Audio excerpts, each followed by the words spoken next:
because there are a lot of students who are not, great at science, or who don't have the passion for science, but they still have to survive the science courses. And that's exactly what they do, is they survive the science courses, which you shouldn't do as a kid. I mean, you shouldn't just live to survive. True. And I feel context might not help bring passion exactly, but it can help ease the process of understanding the topic better, maybe enjoying it a bit better. I don't know. But if you think about it, Chinmay, when we're in school, there's limited amount of time that we get to study each and everything. And we have to study multiple things in one day itself. How do you think implementing context-based learning to principles and to concepts of science and to learn about their real-world applications, is that something that is feasible in a school setup where people would usually think about learning the context or the real-world sort of scenarios in subjects like history or civics or things like that? No, I completely agree, and that's a fair question, because obviously in a school system where everything is so fast paced nowadays, you have to complete the course at this time, you have to do exactly, everything is streamlined.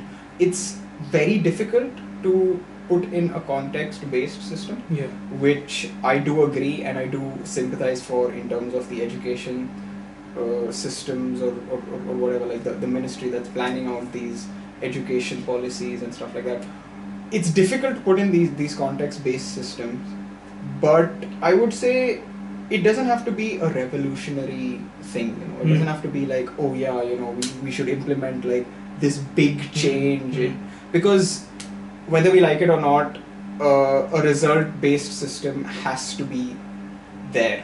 It should be existent, because obviously you can't quantify a context-based system.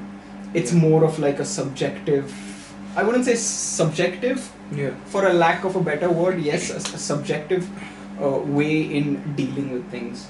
So context depends on person to person. What gives you meaning, what helps you understand the subject. So it's very difficult to implement that. I would say start small, stuff like, and I cannot stress this enough, stuff like assignment, report based, research based assessments, again, which they're doing for the most part, but it's not, there's no weightage to it as such. Like most of the weightage obviously is on the result based stuff, and there's not much weightage to like, oh yeah, doing some nice pure research on something that you like, or some part of the curriculum that you find great. I feel that can be implemented, maybe peppered in a little bit. So basically, to encourage students to develop that research mindset and to produce output early on in their education journey, it's important to incentivize that as well. If students know that going through this research project for whatever period of time, 3 weeks, 6 weeks, or even like months, this will actually have a tangible effect on their grade at the end of their year. Definitely. And will affect where they progress on in their academic journey. This kind of reminds me, at university I had a professor, Professor John Waltho. He used to be totally against the idea of grading, and totally against the idea of putting students in different ranks. And one student 70 plus, another one 60, another one 40, and below that you fail. He was totally against it, and he would always preach to us that if I had my way at this university, I would totally abolish the grading system. Wow. And I would totally do away with it, because I think you guys are totally over-assessed. And I'd never heard that phrase before, over-assessed. What does that mean? Because the whole journey till that point was assessment on top of assessment on top of assessment to even get there. Yeah. And when you get there, you realize, okay, there's this guy who's been through all of this, who's probably done more research than I ever will, who has a PhD and now is a professor and is totally against the whole thing. Yeah.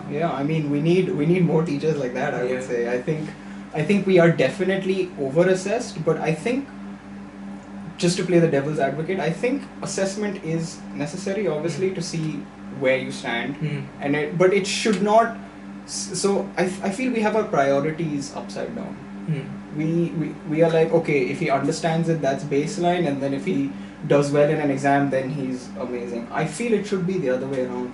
Should be, if he does well in the exam, sure, that's baseline, but what more can you do? What more meaning can you put in this subject that you learned about? And it's not that hard. Like, being in the industry myself, obviously, I have always found that the simplest solutions are the ones that work the best.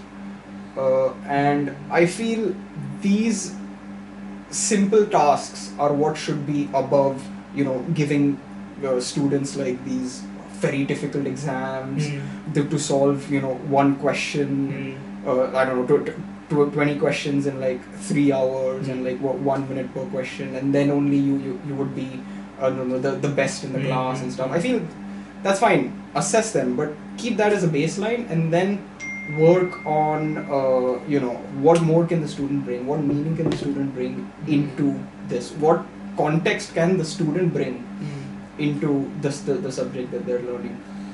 I feel that's the basis of research. What you say actually, I think, resonates a lot with me as well, because if you think about it, memory recall can be enhanced in many different ways. Yes. Some people have enhanced memory recall because of genetic predispositions. Yep. Some have neurological conditions.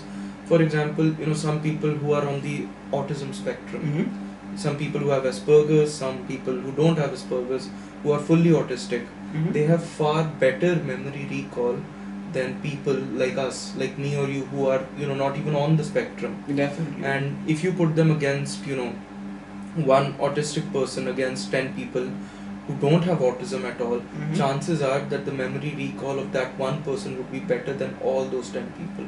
Yeah, definitely. So if in an exam setting where a question paper is set, 50 questions, 30 of those maybe everyone can answer, 20 some people may not be able to answer, some people may be able to answer, but how many of those should be actually based on memory recall, and how many of those should actually be based on how you can implement the knowledge that you have gained and synthesize actual real world applications from that?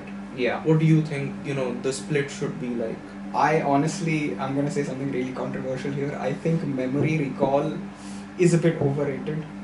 Especially, the reason why we have memory recall is because if we look back to, let's say, the time our dads or our parents were studying, or even to the time where our grandparents were studying, they did not have access to information very easily.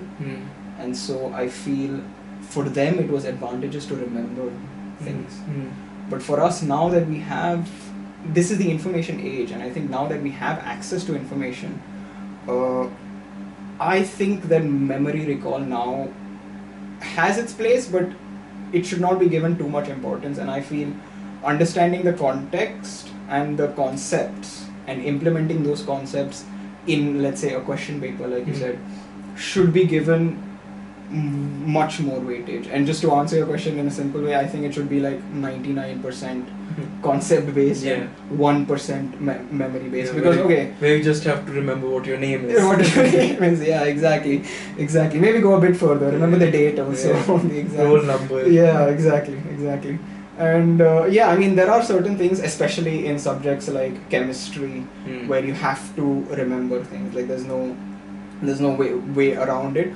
But I feel, again, like I said, small steps, and I feel if teachers go that, I wouldn't say extra mile, even that extra 100 meters, and say, okay, I'm going to twist this memory based question into a question where it's more conceptual or more like understanding the overview of it, instead of just reproducing the memory that I've read this last night and I'm going to put it on a paper, that's it.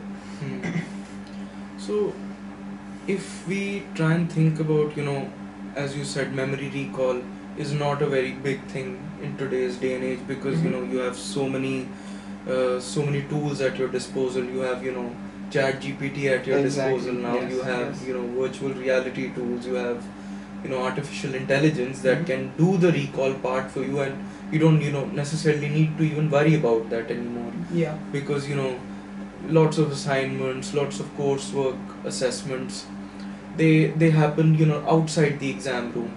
So a student can easily utilize these tools that are at his or her disposal. Definitely. So why, I mean, how would you be able to genuinely judge this, this current batch, this current breed of students adequately and appropriately, when they have so many tools at their disposal, and they, only need to implement their mind, and they only need to implement their knowledge, because each and every student will implement their knowledge in a different way, in a different fashion, For sure. because they learn differently.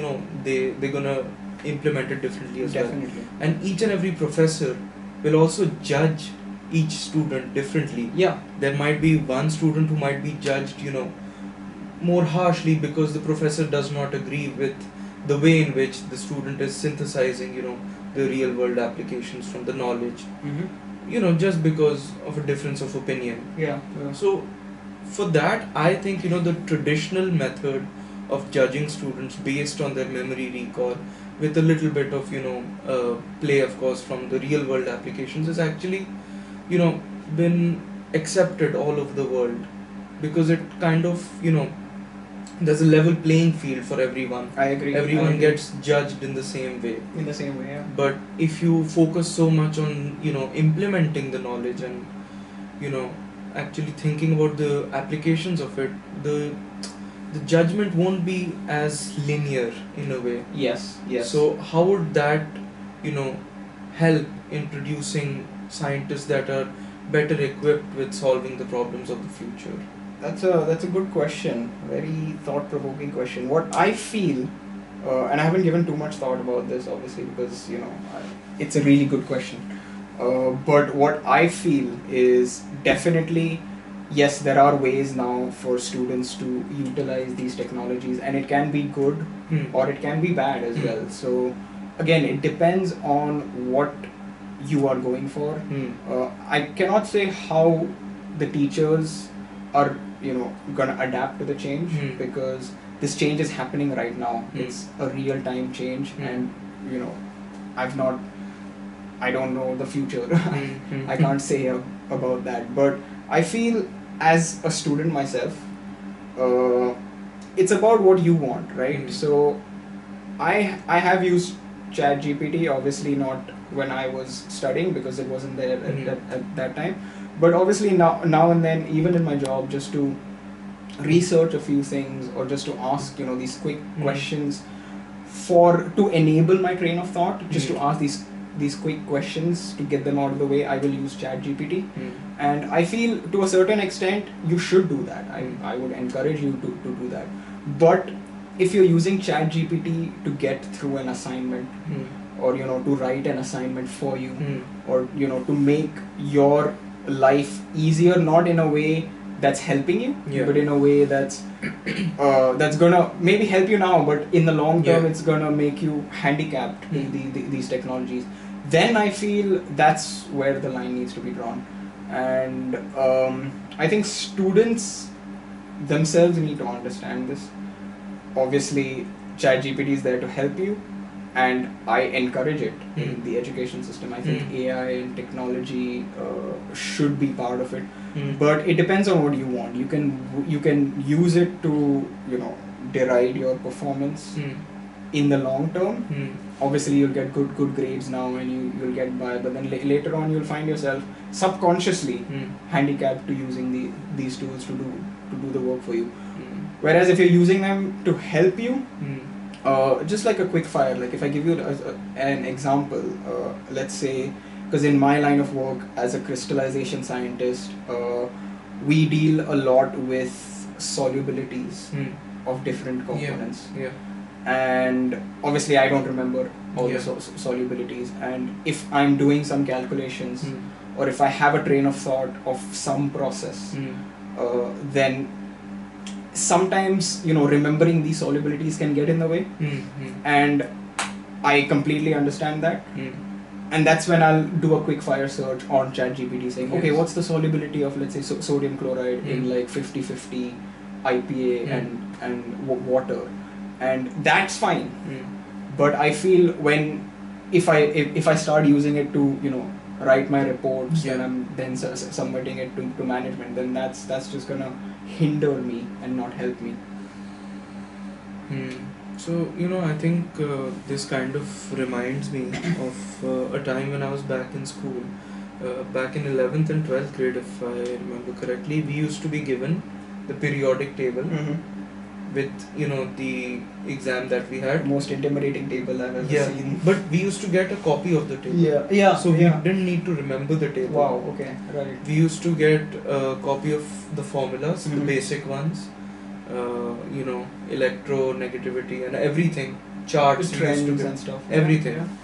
So when I used to tell my friends who were doing a different curriculum as opposed to me, where they had to remember the periodic table, they would figure out different and weird ways, hard, easy, things like that, which would really make me wonder what they're actually learning if they're just memorizing. Yeah, that's true. And it was seen as an insult if you couldn't remember the first 20 elements of the periodic table, in order.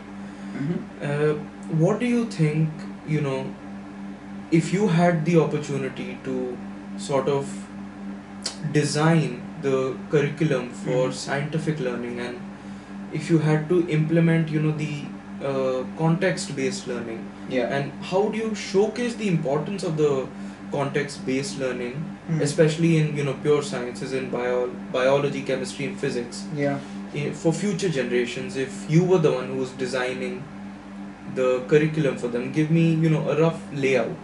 What would be the things that you would focus on the most, going from as little as lower secondary, to middle school, to high school? I mean, I would say the number one rule that I would implement is obviously communicating scientific ideas, and not just through paper, but like through words. And I feel the best way to understand the context of something is to think out loud and to communicate these ideas, because I think there's a huge misconception that scientists, they know everything, and they're thinking about everything themselves, and then every day they get this revelation and stuff. But no, we're actually sitting in a room and we are throwing out ideas, and we're discussing. Almost probably, if you would come to one of our meetings, you would be like, what, they're just discussing like these basic ideas. But I think that's what it is. It starts from the basics, like start discussing these ideas, stuff. And how to implement this in school is obviously, again, like I said, make them do their own research on the topics that they've learned, and not just, okay, I'm gonna read this topic and put it on paper, but also, if possible, presentations of these topics, what the context behind these topics. Let's say you want an application, let's say you have to learn about, I don't know, nitric acid or something in chemistry, and there is that one small section in the textbook which I remember till now is uses of nitric acid, and that comes as like, okay, a 2-marker question where it's like name 2 uses of nitric acid. So these things can be changed, where you can change those questions and not be like, okay, I've learned these 2 uses and I'll put them on paper, but then I'll forget about it. You can change that, and you can be like, okay, out of these 2 uses or these 3 uses, pick one of these uses and apply, cast a wider net, and come back to me and show me what you've understood from these, what actually, how you are finding the meaning in these uses. I think what I'm able to grasp from what you've just said is sort of, to let the students of science roam free. Yes. as free as possible, to begin with, because through that they'll be able to discover their own interests. Very well said. They'll be able to find their likes and their dislikes and what they actually want to focus on going forward. Exactly. But I mean, I have an apprehension, if you think about it, Chinmay, when kids are 3, 4, 5, 6, 7 years old, you have to get their parents on board before you can actually implement such a huge, such a big change to their curriculum, because parents might be opposed to it. Parents might say, everything's going well the way it is. Sure. Why do you want to change a car that's working? Sure. Why do you want to fix something that's not broken, at least in their eyes? And as you said, scientists at the end of the day are communicators. They just want to communicate, their findings, the things they've learned, the things that they have difficulty learning, and the things that they want to learn. Yeah. But I feel as though scientists usually are not the best people to talk to the general public about these things. I get where that's coming from. I mean, if you think about it, during the whole COVID thing, when scientists and doctors were coming on, television programs and trying to convince the general public of, trusting the vaccine and, going ahead with it and taking it for their own safety and for the safety of their family. There was a big uproar and there were protests, and we don't know how many people actually died as a result of those protests. I mean, even now, some people tend to think that COVID was a big hoax. But it's only the survivors who can think that way. That's true. So what do you think, who are the best people, or might be some of the best people to communicate this to the general public, who are able to, for the lack of a better word, dumb it down for mass digestion? Yeah, that's a good question. But let's go back a bit. When you said that kids should roam free, and I would say that's very well put. I remember this was a story about yesterday, even when I was just sitting in the park. It was a nice day. I was having lunch in the park, and this kid, I think he was about 2 or 3 years old. He was on one of those scooters where you have to kick with the legs, and he was on the pavement, and then he stopped for a minute and he started going onto the grass. And when he was on the grass, he tried going ahead, but obviously it's grass, it's not pavement anymore, so he fell over. And then he got up again and he tried again, and then he fell over. And I was just thinking, wow, this is adorable. And I just continued watching him. And after a few tries, what he did automatically was he pushed a little harder. He stamped on the scooter a little harder and pushed a little harder, and then he went a little bit further, and then he fell over. And I'm just like, now kids are curious by nature, and I think it's not about how smart you are, it's not about any of that, it's just about how curious you are that makes a scientist, and that makes science actually digestible for the masses. And I just feel that, and obviously this kid did not know anything about friction or the laws of Newton's laws of motion or anything. He just wanted to get that scooter moving. That was his context. That was why he wanted to do it, and he automatically found a solution to do that. And I feel if we allow our children also to be able to just find their own context and find out why they want to learn science, or why it doesn't even have to be science, why they want to learn anything. I think that is the biggest win for us all. I feel curiosity should be sort of like a, for a lack of a better analogy, like a sniper rifle, and the context should be like the scope, where you're aiming it in the right direction. It's like, I want to get this done. Now I want to find ways to get this done. I think we should encourage this type of behavior as well. And I think, coming back to your question on how to make it more interesting or more appreciated by the masses, I feel instill curiosity in them.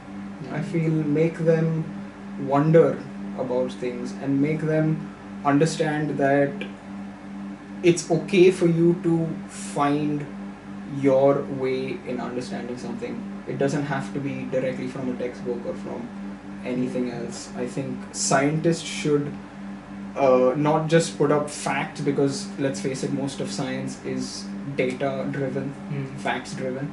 So you should not just put out facts into the public. They should make them more curious. And again, like you, obviously this does not answer the COVID question. At times of crises, I would say, guys, listen to scientists. Please wash your hands if they're telling you to wash your hands. Please maintain distance, wear masks if they're telling you to, because there's no other way around it. You can't put some curiosity driven aspect to COVID, obviously.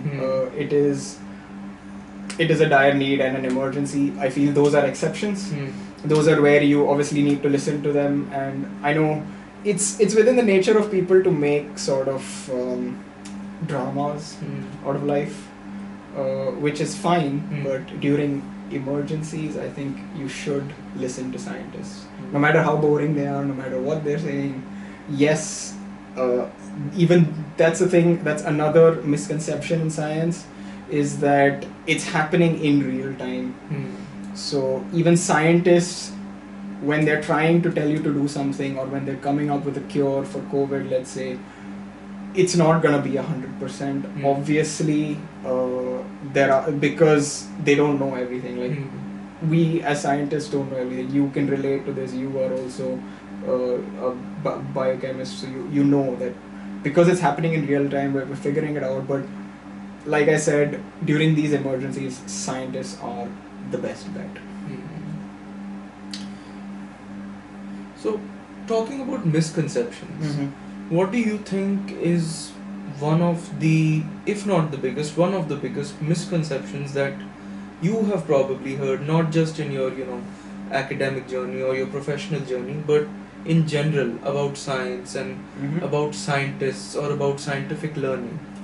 Like I mentioned before, I think the biggest one is obviously that scientists know everything, and when they're wrong, people criticize them a lot, saying that, oh, you're a scientist, how can you be wrong?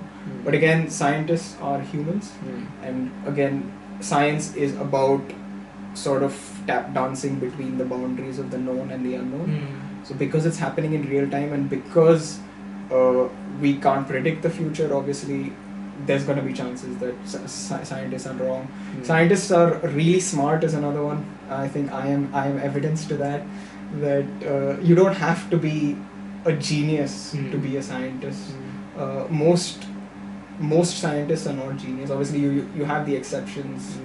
You have Einstein and Newton and people like that, but most scientists are just curious. They just want to know why this is what it is, and why is this the way it is, and how I can make it better, basically. I think one of the last things that I want to talk about is how science drives our society, and it has been driving our society for many centuries now. Yes. I mean, for the most part, we have not been there to see it, but we've read articles, we've read books. We're reaping the benefits. Exactly. I mean, we're sitting in a well-lit room. We're recording this in a camera. Just a few hundred years back, none of those things were possible. That's true. What do you think is, the biggest driving force behind inventions and innovations that scientists make?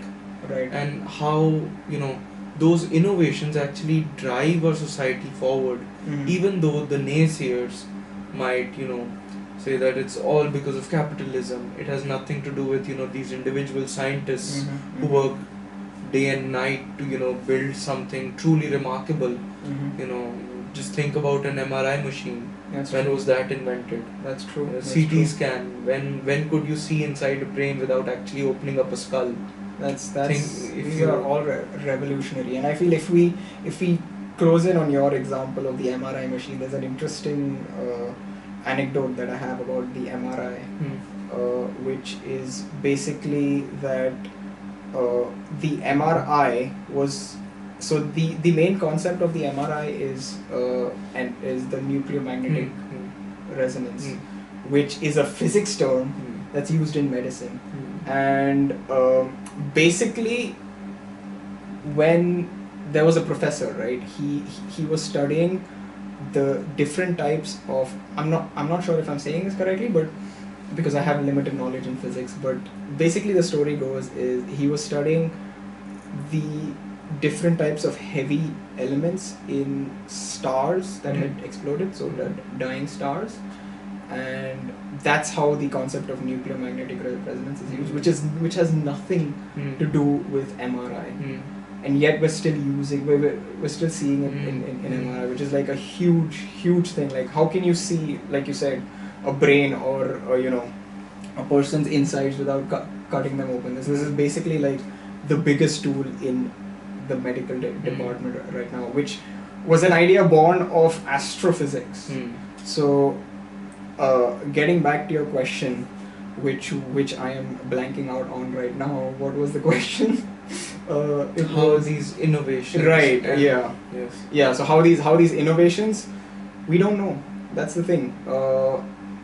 Science, I would be lying obviously if I said that it was driven by complete curiosity. Obviously, to fund research, you need money, and you need to have a directed approach. But I would say we need to.